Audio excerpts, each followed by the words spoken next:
on your somatic healing odyssey and recovery journey from nervous system dysregulation, it's really great to discover that recovery is not in a pill, but a practice, or even a number of practices that become a part of your way of living and then continue to serve you even after your sensations either diminish or disappear.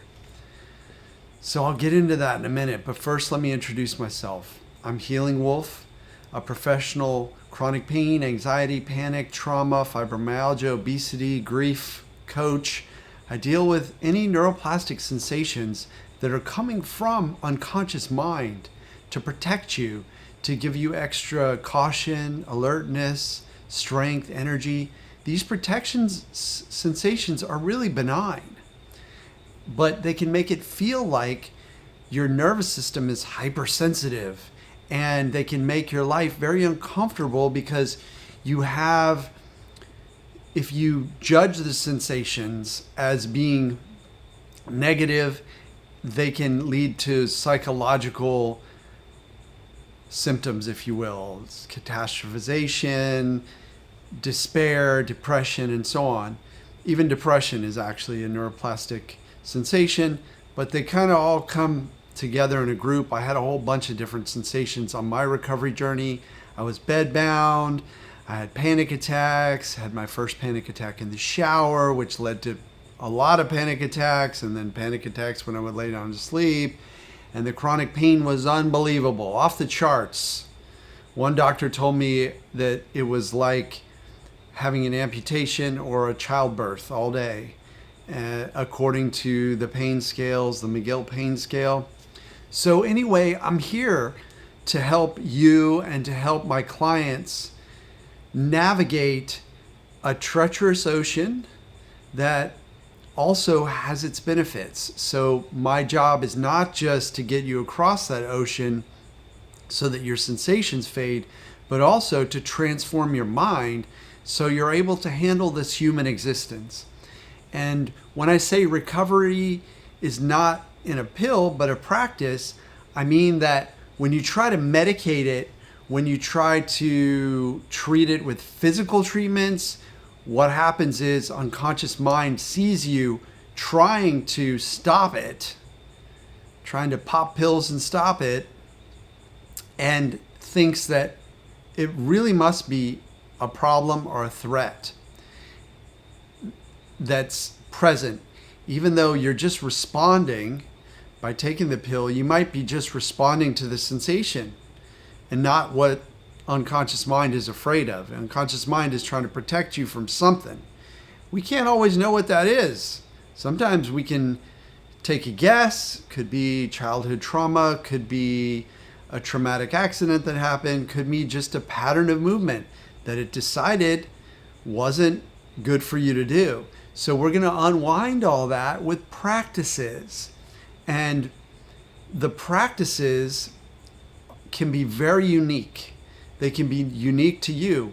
You might have a journaling practice where you take 5 minutes and you journal out everything that's bothering you. And then you rip it into pieces and flush it down the toilet or throw it in the trash can.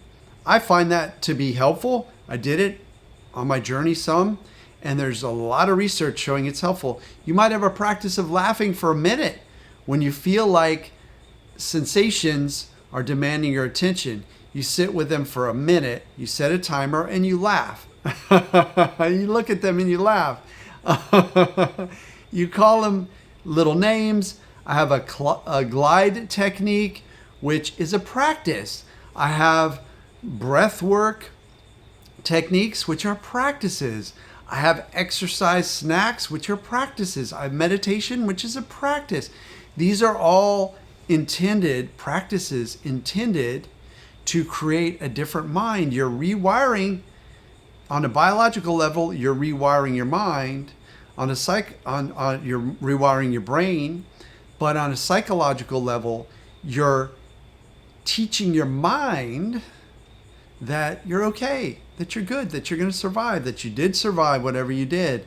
So the practice is to engage with the sensation, to engage with the triggers of the sensation, and return your attention to life and what you feel is meaningful in your life. That's the practice. That's the basis of it. I tried a bunch of pills, and you may be taking some pills now with the intention of ending those sensations. I was hoping that some pill would end my chronic pain, or at least drop its level enough for me to do some other things to get better. But ultimately, all those pills, whether it was omeprazole for gastritis, or tramadol for the chronic pain, or gabapentin for the chronic pain, I tried a dozen medications at least. My physicians gave me huge horse pills of ibuprofen, and I tried low-dose naltrexone, and I tried Lyrica, and I just tried a bunch of amitriptyline, maybe was one, or nortriptyline. Anyway, I don't know, but the side effects were pretty awful, and I could make a long list. I'm probably forgetting 5 or 6 medications that they tried on me. Yeah, there was a patch at one point, buprenorphine. I don't know. It was some sort of an opioid thing.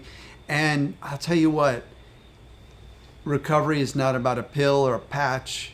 It's about a practice. It's about practicing moving your mind in a way that builds your resilience, your calm, your courage, and your confidence that you can handle life. You're really building a predator's mind. Not that you're going to go out and try to hunt, but you're building a mind that doesn't cower from what comes naturally in life, from the experience of life. Whether it's sensations, we don't cower from sensations. For example, right now, I'm about 26, 28 hours into a 72-hour fast. I've had sensations off and on all day, okay? And those sensations have been hunger. Those sensations have been lightheadedness.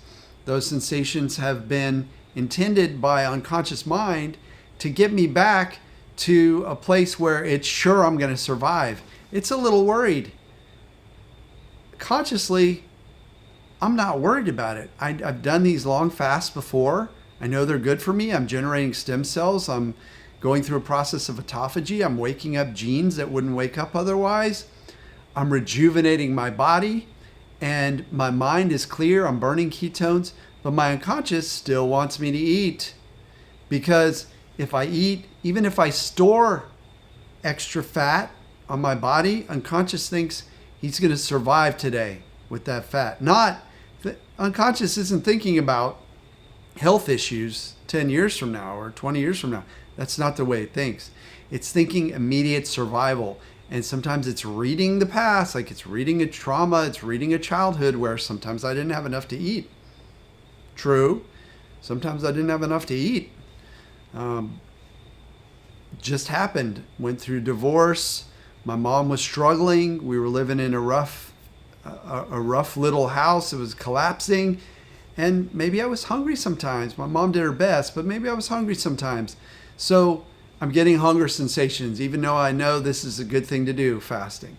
So that's the example. Recovery isn't in a pill, but in a practice. And how do I respond to those hunger pangs? I respond with calm. I'm okay. I'm good. I know what I'm doing here. I show unconscious mind that I'm not going to run and grab a snack, a handful of nuts or whatever, because that would defeat the purpose of the fast. I am sipping some tea. I'm putting some salt in the water, a little potassium in the water, because I know that's a healthy way to do it and a safe way to do it. So recovery isn't in a pill, but in a practice. I'll tell you a couple practices that really accelerated my recovery at the end of the video, but I want to take a moment to ask you a favor. Will you please subscribe to this channel? It takes a moment, costs nothing, and helps me on my mission to get as many people as possible out of hell. I've been working really hard since I recovered to create processes, to create meditations, to create pathways for you and for others, especially if I'm working with a client one-on-one, I can do this in a much more effective and rapid way, but to create a way to quickly and effectively get people out of the years and years and years it took me to recover and other friends took them to recover. This process should not take that long because there were a lot of sidetracks for me. Anyway, subscribe, please. Give me a thumbs up. Ring the bell. Drop a comment. Let me know if you're taking pills and you're doing practices, which one's been most effective. Every once in a while, there is an effective pill, but for the most part, the journey I advocate is the journey I lived, what worked for me. And I also learn from all of my clients what works for them. And I'm going to present to you the most effective strategies that I know. And if I can't find a technique that works, I'm going to invent one. So that's the end of this video. What was a practice that helped me the most? And it's a somatic meditation I call Returning to the Temple of the Body. And I have a free one at my website, on my website. You just sign up for my newsletter and we have a system that's automated. You get an email with a download link and you get a professionally produced, mixed, mastered, well, it wasn't mixed, but it was mastered, audio recording, MP3, of me talking you through the practice that made the most difference. It's called The Rose Teaches the Thorns How to Pray. And yes, it's different. It's poetic. It's not your basic meditation. It involves activating the unconscious mind by using visualization, sensory input, specific language. I hope you love it and I hope you enjoy it and I hope you use it often and get back to me and let me know how effective it was for you, because a lot of my clients get way better with this one technique, with this one meditation, and then we layer on other practices and they're on their way to freedom. That's what I want for you too. I want you on your way to freedom. If you need help, you want to work with me one-on-one, head to healingwolfcoaching.com. And when you're ready, book that consult call. We'll have an intense chat and I will create an intention for you. We'll find a way to get you on my calendar as soon as possible and you'll be on your way. I love to create such momentum with my clients that they don't need more than 3 sessions. 3 sessions usually gets the job done. Then they're on their way, they're back to life, and their recovery is inevitable. So thanks for watching here. I have more videos. I have a subscribe link. Check it all out. I love you. I'm rooting for you. I'm cheering for you. I know you can do this. I know you can get better because I got better. And we got similar hardware and maybe even similar pasts. I wish you the best on this journey.